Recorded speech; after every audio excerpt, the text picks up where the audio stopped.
Welcome to yet another Protein Production Technology International interview. I'm Nick Bradley, the editor of PPTI, and I'm delighted today to be joined by Professor Ramiro Alberio. He's the research director of the PluriCells technology platform.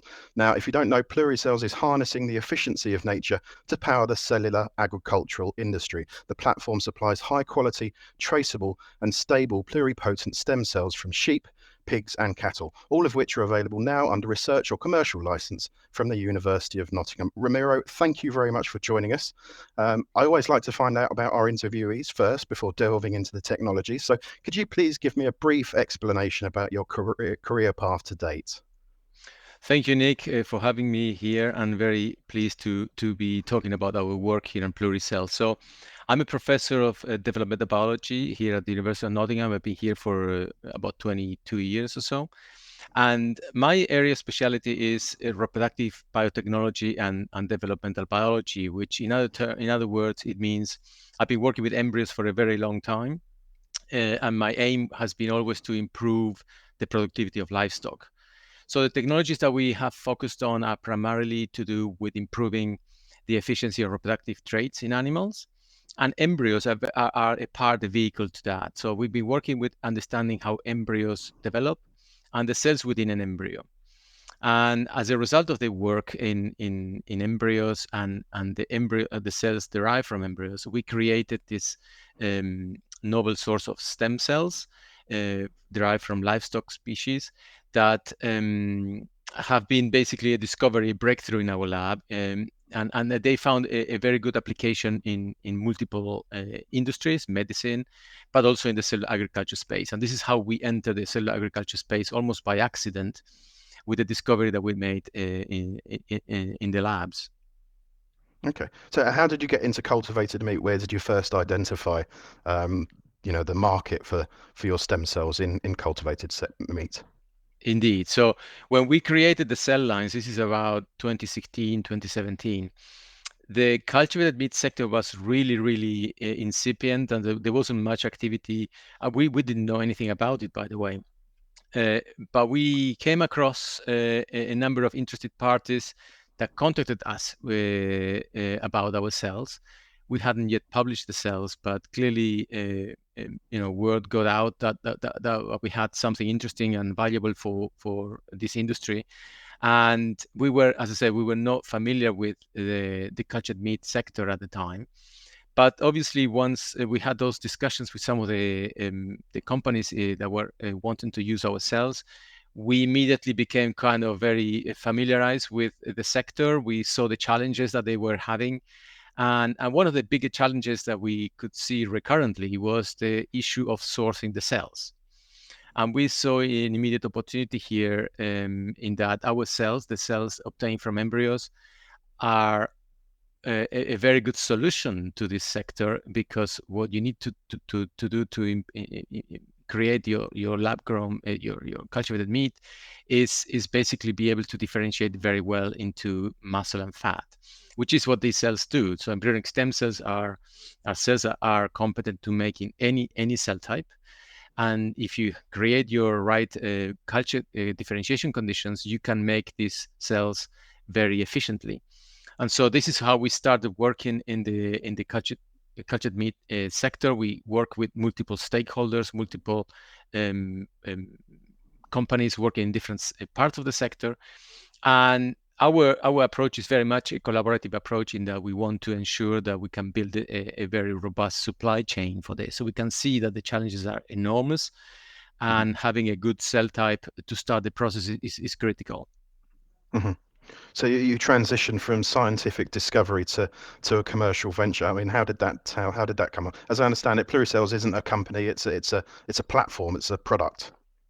Correct. So in academia, you always dream that when you make discoveries and you find a new invention, you create a new invention, it will have not only academic use or help us understand principles of how the world works, but also it will have a practical application. And that's not always the case. But in the case of the stem cells, it's very clear that they are a potential vehicle for multiple applications in animal biotechnology.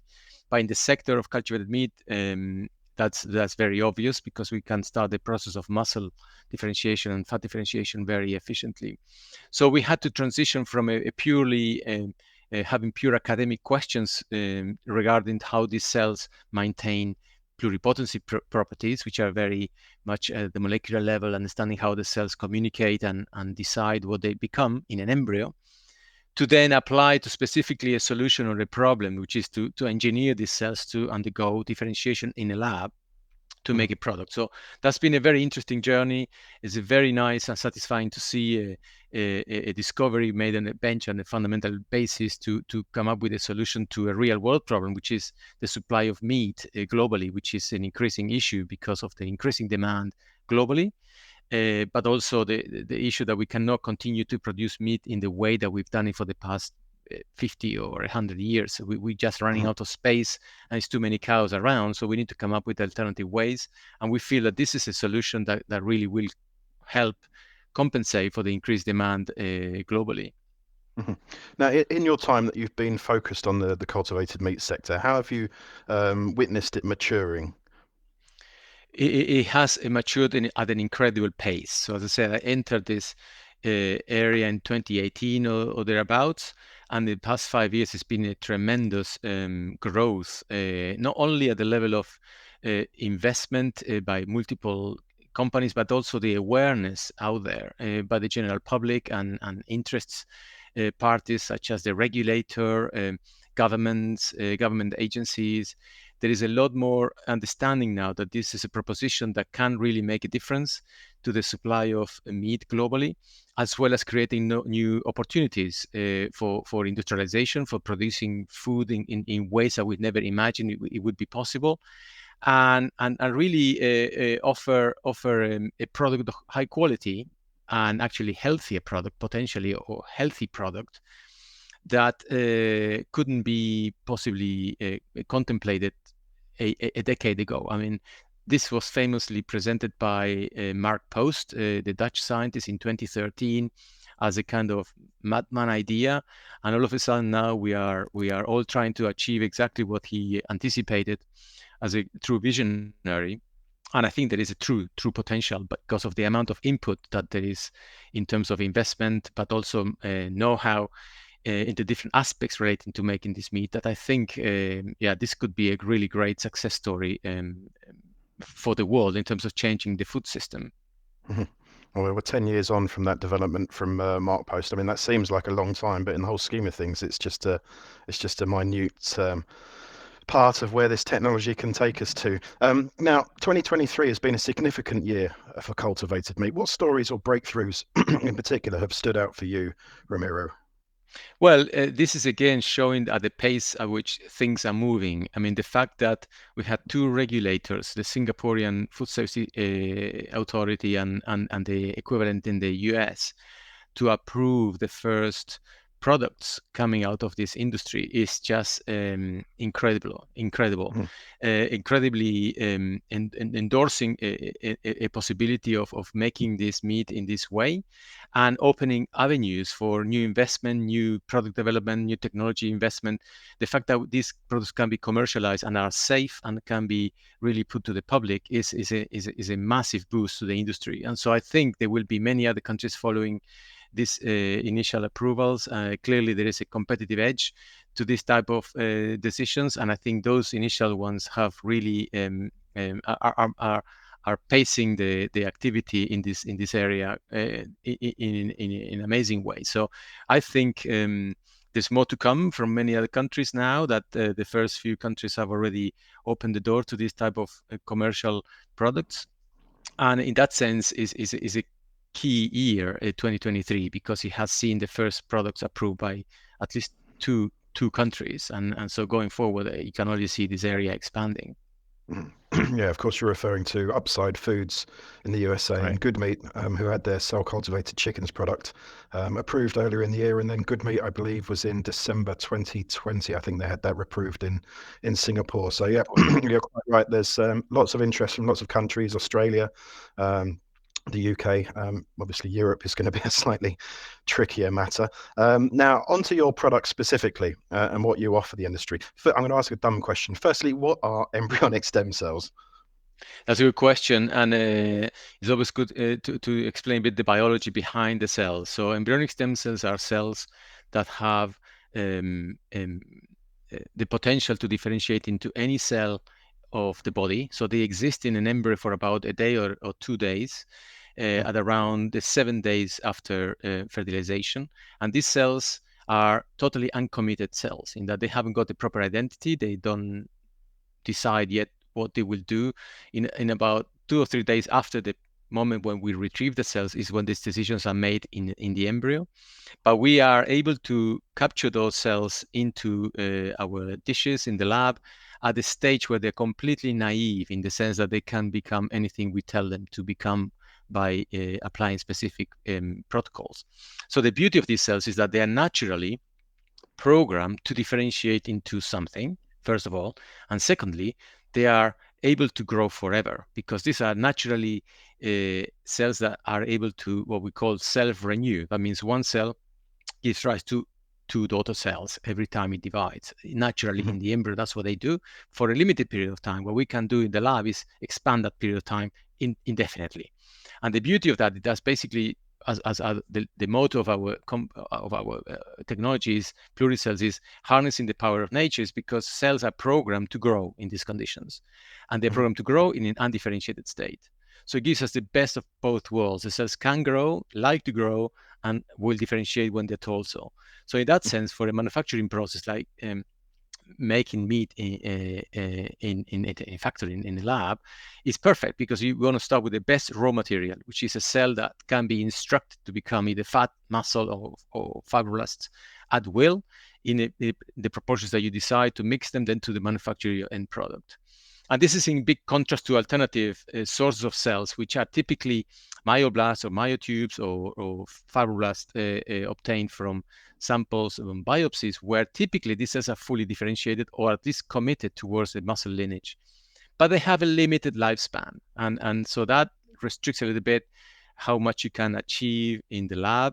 It requires additional manipulations, additional genetic modifications, potentially, as is in the case in the upside, and tinkering. And that makes the industrial process quite sophisticated and challenging, because it will Mhm. be quite variable from batch to batch, etc., etc. So we try to remove all of these aspects by playing with the features of pluripotency of the cells and the constant growth of the cells in a stable way, that we think is quite instrumental for making this process very efficient. Where are you sourcing the cells from? So we source them from embryos that we create in the lab based on processes called in vitro fertilization, or they can also be obtained from living animals. It depends on the situation and the requirements by the customer. But basically, these embryos can be retrieved from living animals, and these embryos, as I said, are not even implanted yet. They're only 7 days old by the time we retrieve the cells from the embryo. Very, very early, within the first week. And these embryos are then, we harvest the cells from those embryos and we start expanding them to make large stocks. And those stocks Mhm. are then characterized and distributed to the different companies. Are there any specific criteria for selecting those cells for the purpose of cultivated meat? Absolutely. So the cells have to go through a number of stringent criteria for stability, long-term stability. Karyotypic abnormalities are eliminated. Cell lines that have those are eliminated, and also a set of markers. So we have a number of molecular markers that determine that the cells are pluripotent. That means that they can differentiate into muscle and fat or whatever tissue you decide to make, and they are expressing them homogeneously. That means that all the cells in the culture are equal. And that makes it a very robust product, because you're starting from 100 cells that you have, 100 cells have the chance to make muscle and fat. So Mhm. it's a very homogeneous culture. And these are the criteria that we put the cells through before cataloging the cell lines and making them available for the industry. There's lots of different cultivated meat producers out there, and they all source their cells in different ways. I mean, what are the advantages of them using your way of developing the cells as opposed to the other methods that they're employing? Yeah, so traditionally, the cultivated meat sector has based its work on primary cells or stem cells from the muscle itself, from muscle biopsies, or skin biopsies to extract those few stem cells in the tissue, and that it's fine, but it's as I said before, for an industrial process of the magnitude and scale that we are talking about, it makes it quite challenging to come up with a very reproducible and efficient process. So it is possible to do it that way, and as I said, there are many prototypes and many companies that are basing it, but they are finding it very challenging because of the reproducibility issues.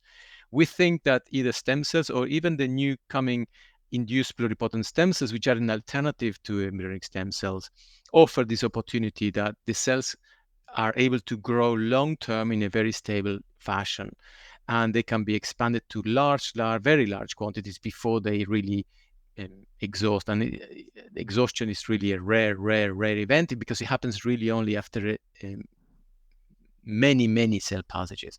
So this offers an alternative, which is a very robust product, very standardized. Every stem cell line that we have is equal to the other stem cell line, because stem cells is what they are normally. They all look the same by the time they are cataloged and released. So it's a very reproducible product. You can buy a new stem cell line today, and it will have the same features as the one that you had before, because the standards are the same. Is what the cell is programmed to do.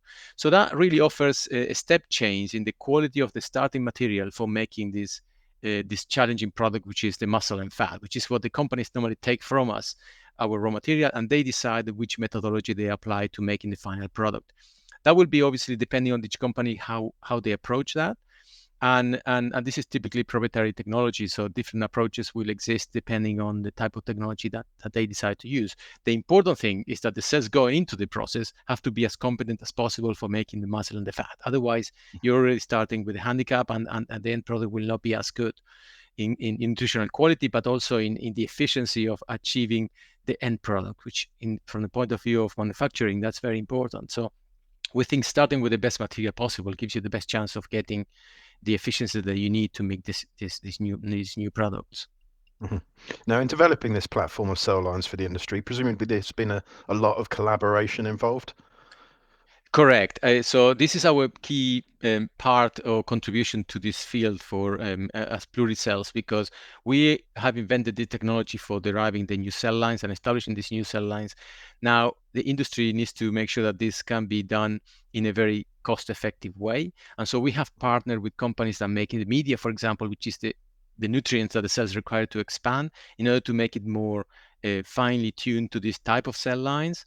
And it can be customized so that it can be more cost effective. And we also reduce the amount of manipulations that the cells require by using very specialized media that have stable components in them. So reducing the amount of feeding, for example, from every day of the week is what we do normally in our labs. But for this technology, we are developing something that we do it every other day. So that reduces manipulations, reduces manpower, reduces the cost of medium because there is less medium going into the system, and reduces waste. So we're trying to work with cultured media companies. We also work with people working on the engineering, for example, of bioreactors to work in 3D conditions, for example, for growing the cells. We work with companies working in the scaffolding field, which they might design scaffolds for differentiating the cells in different ways. So our cells are going into these different products. So we are coming up with solutions to the entire supply chain by working with different specialist companies that develop specific technologies. And so we hope in the long term, this will become like the analogy to car manufacturing. There will be a parts supply chain made of multiple components that will be supplied to the different brands of cultivated meat, that they will assemble together their approach to making the specific product with specific nutritional value, qualities, etc. So this is very much an harmonious way of growing the supply chain by interacting with the different stakeholders and make sure that we have a solution that will eventually lead to the final product that will be affordable, of good quality, and tasty. Otherwise, this is just not going to go very far. And it's important the collaboration that we are doing with multiple stakeholders that grows even further, because innovation is everything in this field, and there is a lot of innovation in different aspects. So we think there is a strong value in working with different stakeholders to improve the products. Now, you're a supplier within this supply chain, so you're not, for instance, differentiating the cells into specific tissues such as muscle or fat. That's the job of the cultivated meat producer. So, what are the advantages of working with you as opposed to perhaps in-house cell line development? Correct. So I think in every industry, once you have specialized suppliers, they know exactly what they're doing in their business because that's what they specialize in. And I think we believe there is a strong advantage in working with a specialist supplier of different aspects of the supply chain of your complex product. In this case, it is a very complex product, really. And we believe by us specializing in the cell line derivation, there is a lot of aspects relating to improving the quality of the cells, the stability of the cells, the sourcing of the cells, that to someone that is trying to make a final product, let's say a meatball at the other end, it potentially represents a complication because there is so many intermediate steps that is, as I said before, with manufacturing a car. I mean, BMW doesn't actually make every single part of the car. It assembles a lot of products that is sourcing different materials from different specialist manufacturers because they get best designs and the best customizable components for their product in the end. So we think having a highly differentiated supply chain will make the best use of the specialty and the know-how that exists in different aspects of the supply chain to make this product, this industry very efficient. It's very hard to get everything in house. I mean, it is possible, of course, but I think it will be quite challenging to keep up with the pace of advance in the different aspects in a single place. Yeah, I mean, it is possible, but I believe there is a place definitely for individual suppliers, because we're talking about an industry that has at least, as of last month, there were 200 companies trying to make cultivated meat. So there is such a large number of companies trying to make this that clearly there is a place for specialist suppliers to accommodate for the different demands that different companies have around the world in supplying. And again, sourcing cells is not the same in Singapore, in the UK, or in the US. There might be different conditions that might limit how much they can do in house. So having a global supplier like PluriCells with shipping cells all over the world is quite a reasonable proposition, I think, for many of these companies. And I wonder how many of those 200 companies will actually end up producing a product, or whether they'll just transition into becoming a supplier within the industry. It's that whole build versus buy debate. Now, this Correct. is a conversation that we have to have. Embryonic stem cells require you to destroy the embryo. Can you explain what that entails? Yeah, I think it's important to clarify what embryonic stem cells are and where they come from. So basically, 7 days after fertilization, so that the egg and the sperm come together, the egg will undergo a number of cell divisions, and we will create a blastocyst. We call it the blastocyst, which is a ball of cells, about 120 cells or so, that are undifferentiated, completely uncommitted to any lineage. And at that point, the embryo is extracted removed from the index. If it's made in vitro, it's in a dish and it's just dissociated, and the cells are individually expanded. So now these cells, which were part of an embryo, that had completely non-committed cells, will have individual cells growing as embryonic stem cells. Now, some people might have issues with the fact that we have to destroy an embryo to make meat. It's important to clarify that if we do this in an efficient way, the amount of meat that can be produced from a single cell line is quite large. And it's been calculated. There's a number of publications describing the potential of making meat from a single cell line. And it's in the excess of between 1,000 to 5,000 tons of meat from a single embryo. Now, remember that embryo was not even differentiated into anything. This is a ball of 100 cells. 1,000 to 5,000 tons of meat, that represents almost about 10,000 cows. So we are saving effectively 10,000 cows from going to slaughter by using a single cell line to produce the meat potentially. So I think there is in terms of the justification and how this embryo can really satisfy the demand of meat that we currently have, reducing the environmental impact of having to raise 10,000 cows and the welfare issues regarding having to kill a cow after growing and raising the cow for 3 years. I think it really clearly um, um, uh, justifies the use of embryos at that particular early stage to satisfy this increasing demand. So I think it's very clear that embryonic stem cells, because of the way they are sourced and where they are sourced, don't represent, in my view, a serious ethical problem, considering the offsetting of number of animals having to go through the same process to obtain the same output, which is this amount of meat in the end. So I think in that sense, embryonic stem cells are a very well justified product, a result of ingenuity and innovation in science that has enabled this solution to a real problem, which is satisfying the demand for meat. So I feel quite confident that embryonic stem cells are ethically acceptable for this type of work. And do you sense that the cultivated meat producers out there are coming around to that idea? Because there was this whole FBS debate, fetal bovine serum. They seem to be moving away from that to the primary method of extracting the cells. Do you see them coming back towards this way? Yeah, I think so. The cell lines that we produce don't require any serum or any animal-derived products. That means that we are producing cells that don't require animal-derived products. So there's no need to sacrifice an animal to grow these cells. In the past, it used to be necessary to grow cells with FBS, fetal bovine serum. That's no longer the case.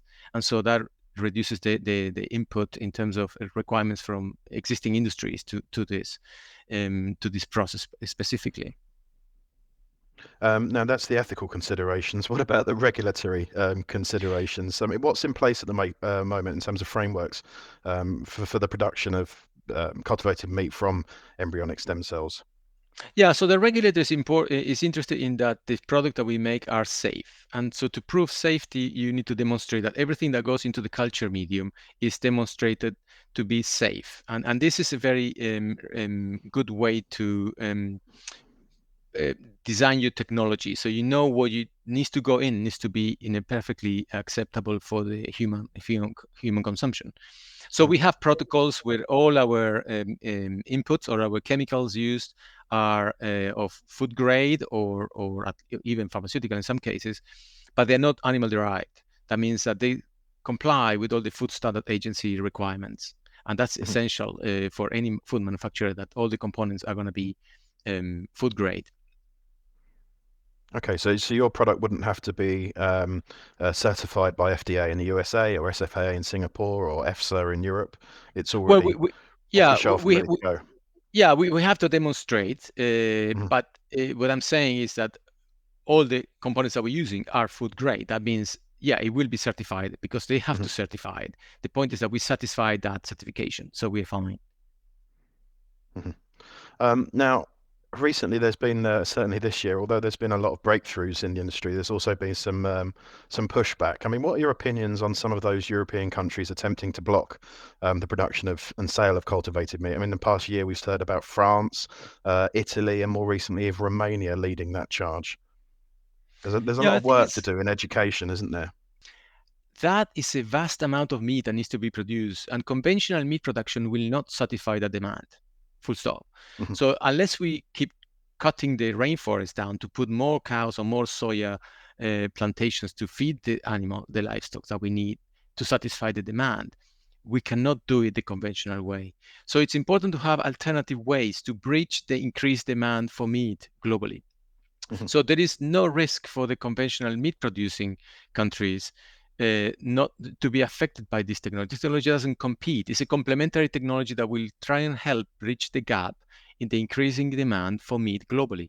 mhm, I think meat production will continue. The specialist breeds will continue to exist for decades probably to come.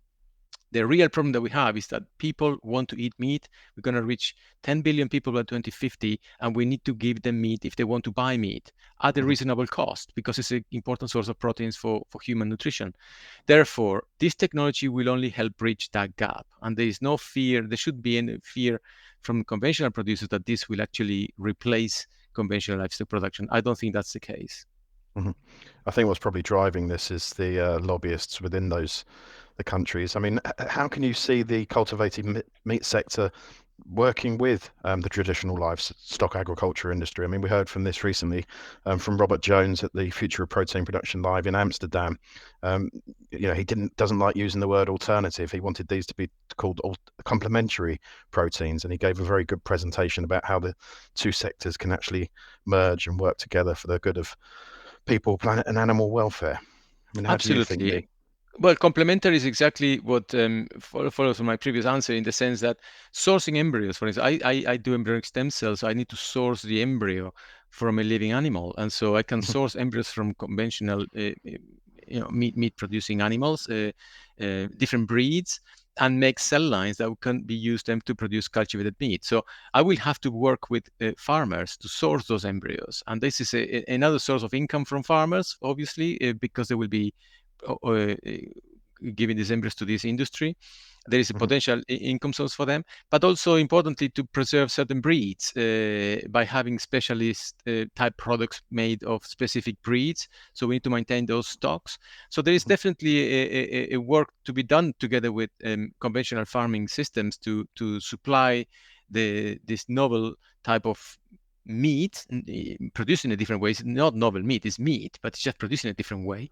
That includes the participation of conventional producers, because those embryos need to be sourced from somewhere. Ramiro, obviously you keep your finger on the pulse of what's going on in the industry. I mean, what future advances or breakthroughs do you anticipate in this particular field, this dynamic and exciting field? I think what I see from the progress in the past 5 years of the how the industry is developing, I can see a lot of progress in the area of supply chain specialization, which will make the process way more efficient. So financially viable products are essential, so that we can have a product that is sold at a good cost. And having very complex and expensive processes, it goes against that. So I think high specialization in multiple aspects of the supply chain will be breakthroughs in terms of the type of technologies that they are offering that was not available 5 years ago. I think another area of specialization and breakthrough will probably be the area of the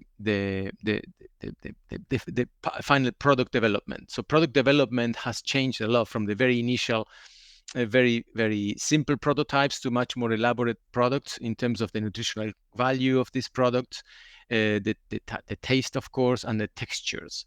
And these are areas that really, I think, is where the public really will play a big role in deciding whether this is a valuable proposition as an alternative or not. And I think there is a lot of emphasis going towards that.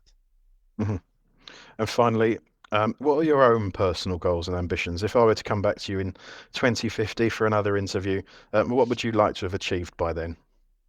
Well, as I was saying before, as a scientist, what you want to see is that some of the discoveries that are made in your lab can help explain things, resolve problems, or address current issues. And in this case, I think the discovery or the development of these embryonic stem cells, I think, represent a invaluable alternative, a very valuable alternative to starting this process of cellular differentiation into muscle and fat. So if in 10 or 15 years time I was to be trying to daydream today and expect success, would be that we have, I don't know, 1 to 5% of the total meat production be made of cultured meat, and preferably from the cells that we have invented, because we think if it was to supply anything between 1 to 5%, it would be an amazing achievement. That's a vast amount of meat that needs to be produced, but that will help satisfy this increased demand that we have. And so if it's going that way and it helps reduce the number of animals that need to be killed or raised, or the amount of rainforest needs to be chopped so that we can grow these extra animals, then I will feel very satisfied that we have made a massive contribution to helping the planet stay in balance. Well, Professor Ramiro Alberio, thank you very much for joining us for this interview. It's been fascinating. I'm sure if people have any follow-up questions, they can reach out to you on LinkedIn. But just wanted to thank you for spending some time for talking with us this afternoon. Thank you very Thank you, much. Nick. That was great. Great pleasure to be here. Thank you very much.